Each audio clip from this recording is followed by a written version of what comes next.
আমি আমার মনোনয়নপত্র প্রত্যাহার করেছি এবং আমি আর নির্বাচনে নেই, নির্বাচন থেকে সরে দাঁড়িয়েছি। জাতীয় সংসদ নির্বাচন অনুষ্ঠিত হতে যাচ্ছে। এই নির্বাচনে যশোর 2 থেকে চৌগাছা ঝিগুরগাছা আসন থেকে মনোনয়ন চেয়েছিলাম দলের কাছে, দল দেয়নি।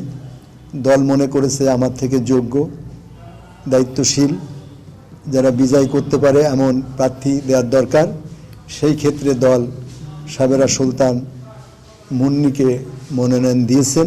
বাংলাদেশ জাতীয়তাবাদী দলের চেয়ারপারসন জনাব তারেক রহমানের নির্দেশনায় এবং আমাদের দলের বিভাগীয় সাংগঠনিক সম্পাদক অনিন্দ্য ইসলাম অমিদের সুপারিশে আমি আমার মনোনয়নপত্র প্রত্যাহার করার সিদ্ধান্ত গ্রহণ করি এবং মনোনয়নপত্র সহকারী রিটার্নিং অফিসার, বিশেষ করে উপজেলা নির্বাহী অফিসারের কাছে পাঠিয়েছিলাম।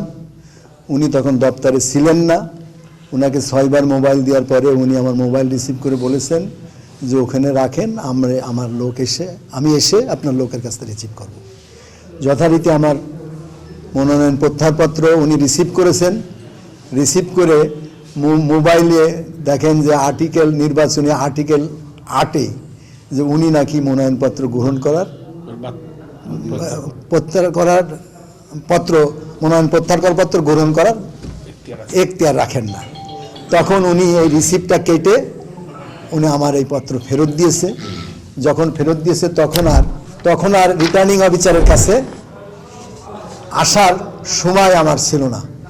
বাধ্য হয়ে আমি প্রশাসন, আমার কেন্দ্রীয় দলের নেতৃবৃন্দ, বিভাগীয় জেলা, উপজেলা, ইউনিয়ন আসন সকল মানুষকে বিষয়টি অবগত করার জন্যে আমাদের যশোরের ঐতিহ্যবাহী আভিজাত্যপূর্ণ অত্যন্ত সুন্দর প্রেস ক্লাবে উপস্থিত হয়ে আমার প্রাণপ্রিয় সাংবাদিক ভাইদের সামনে সাংবাদিক সম্মেলন করে আমার বিষয়টি অবগত করলাম।